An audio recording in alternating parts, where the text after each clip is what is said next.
Hey everybody, it's Venus. Welcome back to my channel and to my sobriety birthday party.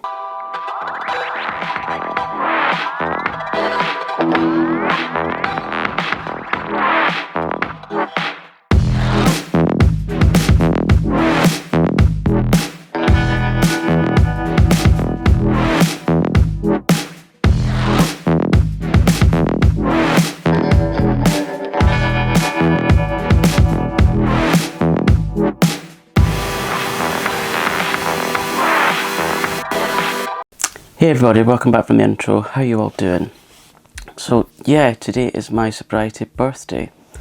You notice this glass? This glass has meaning to me, and I'll come on to that in just a sec.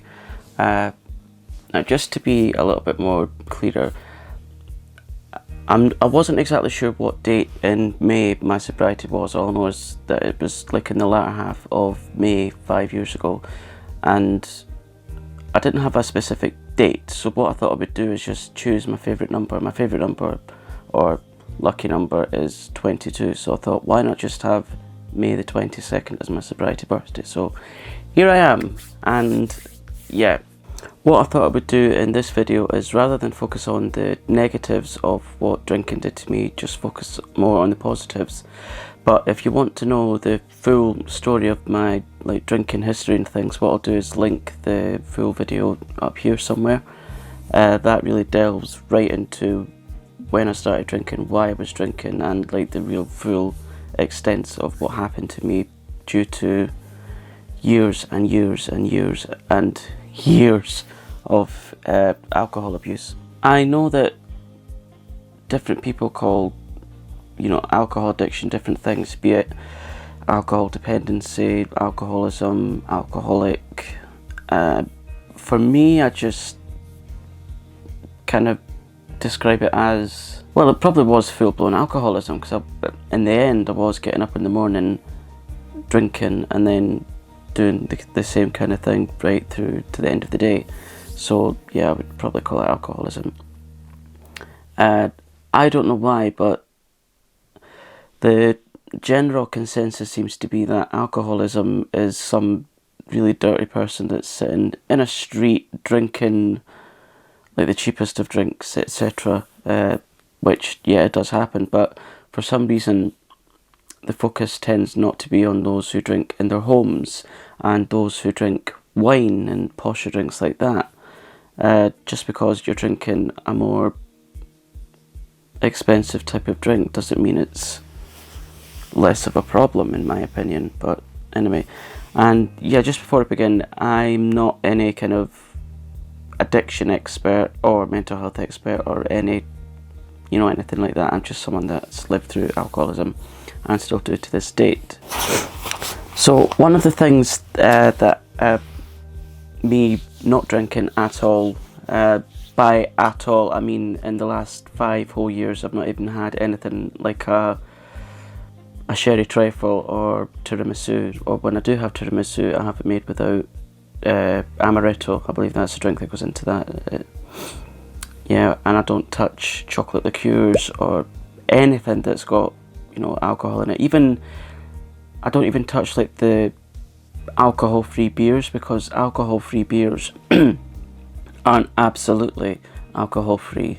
If you look at the ingredients, contents and things, it does say 0 point something, so there is a slight alcoholic content in it. But I've had absolutely no alcohol in any way, shape or form in 5 whole years, which I am super proud of, really super proud of. It is, yeah, it's not easy, especially with the times that we've been living through right now, because all we want to do is escape from it. There has been times in these past 15, 16 months, whatever it is, where I thought I really could do with a drink to just switch off and relax, but there's other ways of switching off and relaxing.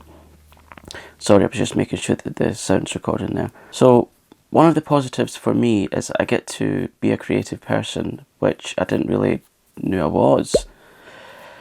Over the past 5 years, I've found that I'm a very creative person, whether it's creating content here for you guys, or if it's making one of these things, which I'll get onto in just a second, sorry. Yeah, I really like to write, I love to create content, and I mean, editing, it's not my favourite thing, but it's interesting, shall we say. It's interesting to test my levels of patience. Being completely sober and alcohol free means that I get to experience things without cider tinted glasses, because cider was my choice of poison, amongst other things, but yeah, cider was the main culprit. Yeah, so without the chemically altered experience, it means I get to experience life's happenings for real, and also it means I get to remember these things rather than waking up the next morning and thinking, what did I do the previous night? I can't remember, because it did get to, you know, those points. Being completely alcohol free means that I get to remember almost everything. I found that I've got a much more improved memory. Not so much the immediate short term, because that's not great. I do have to practice or rehearse things. That might be due to me being autistic, which is fine. Yeah, it means I get to remember things and reflect, because if you'll notice in my little intro there, I really like to reminisce about things. It's a great source of comfort to me. I find it's quite nice to reminisce and not think, oh, I can't remember that bit. Oh, did I really do that bit? You know, things like that. I've been able to work on my mental health, which is one of the main reasons why I was drinking in the first place, because I didn't know how to cope with it. When you're someone like me who experiences things like extreme anxiety and, you know, bouts of depression, and you don't really know what they are or why they're happening, it's nice to go down a route of discovery to find out why these things happen and how you can not so much resolve them, because I don't, in my opinion, believe that trauma can be fully resolved, but you can visit those places and think, okay, that wasn't my fault, or I could have done something that was slightly different to, you know, combat these feelings. So it's nice to find out why you feel this way, and also that you're not alone with these kind of things. Working on my mental health means a lot of introspection. So yeah, when I was drinking, I wasn't able to do a lot of that, if any. So yeah, it's nice to have that voyage of self-discovery. And with the things that I've learned, it means that, I mean, although I'm not, you know, an expert or anything, it means that I can use my experiences to help others in, you know, any way that I can, if people are willing to let me. That's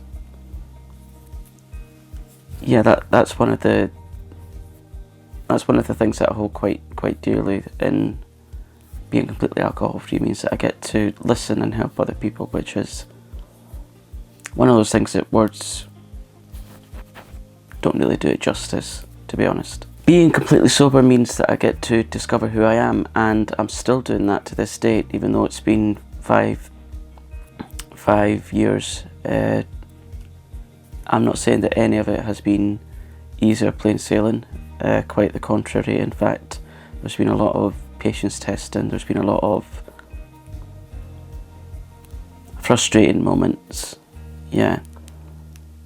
But usually frustration is like the sort of pretext to growth, I would say. Yeah, so discovering who I am and finding out what works for me and what doesn't work, it's quite a liberating experience when you do find things that help you with your life or help you to help others with their life. Yeah, because I mean, when I was having my drinking days, it was like a very lonely place. For me, it was like creating a world in my mind that was safe and enjoyable for only me, which, in my opinion, it's not a valid life experience, is it, when you're, I don't know, like completely on your own with your own thoughts and, yeah, your own company. Because I mean, what's life if you're not experiencing it with other people or engaging with other people? Because I was very, very kind of closed off in my drinking days. Not really willing to accept help or seek help. Yeah, thinking about it now, it's a little bit triggering, so I'll move on to the next reason why I love being completely sober. When I got really ill, and I said in the video that I've linked previously that I developed acute pancreatitis, so that meant that I couldn't eat, and my weight plummeted to under 7 stone, and most of my hair fell out, because, you know, the body doesn't need hair to survive. And I was wearing wigs to cover that up, but the wigs were awful, so I decided to learn how to become a bespoke lace wig maker. And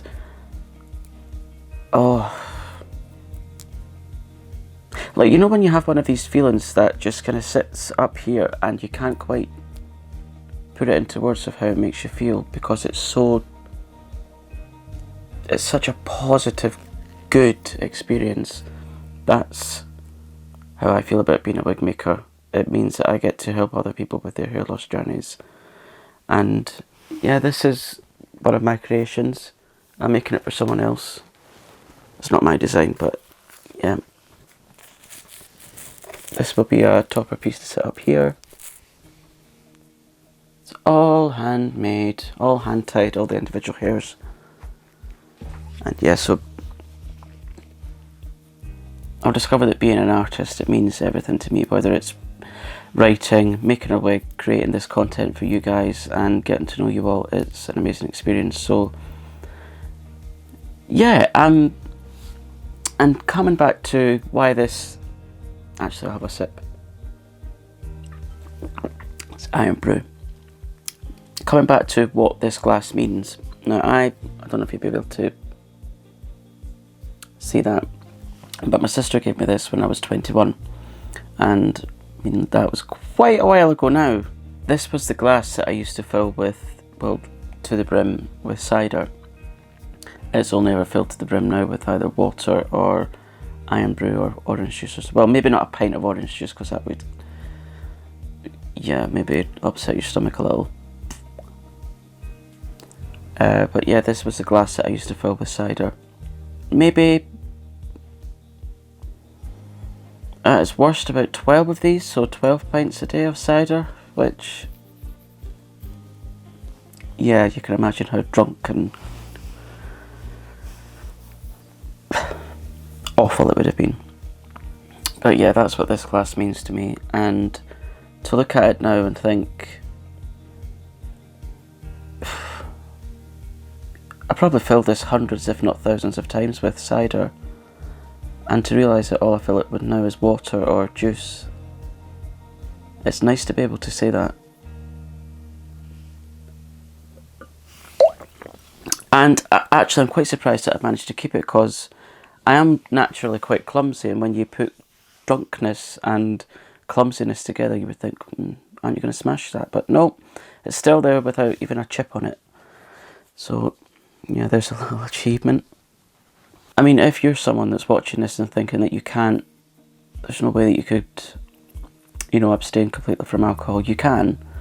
Because I was that person that used to sit and think, you know, there's no way back from this for me. You can do it, but you can't do it on your own if you're like sorry, I've got a runny nose. It's not a cold, it's just a, I think it's allergies or something with the pollen and things that's going on. But anyway, if you think you're someone that's alcoholic, alcohol dependent, you know, abusing alcohol or whatever, please talk to your GP or your, I suppose it all depends on where you're from, so your GP or your doctor, physician, therapist or whatever. You need to talk with someone, because if you've abused alcohol for so long, like I did, you try to do it on your own, the consequences can be disastrous. Not just mentally, I mean like physically as well, because the ramifications that alcohol can have on your body, it's just crazy. So please reach out to your medical professionals for help, and try and find that one person that you can have that open conversation with. Like, you know, that one like friend or family member or confidant or, you know, just someone that you feel that you can trust, and just say, you know, I'm having real problems here with alcohol, or, you know, or even if it's drugs or whatever else that you're addicted to, please seek help. Yeah, that would be my number one tip. Please seek help, because I mean, I can't help you with your alcohol addiction. I can just tell you my experience, but it needs to be a medical professional that you see. I cannot stress that enough. So yeah, see your medical professional, and they will definitely help you. Yeah?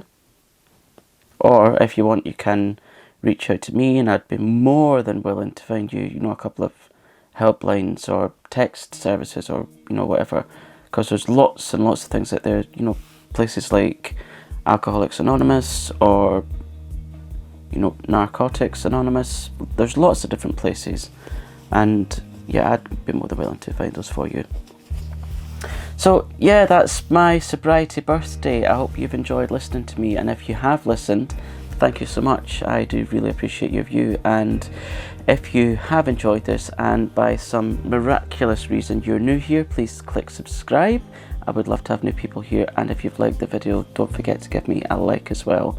And if you feel that you want to subscribe, do remember to hit the notification bell so that you're notified when I put new videos up, because I don't want you to miss out on anything, because I've got a few exciting videos planned that's entertaining, dare I say. But yeah, I always loved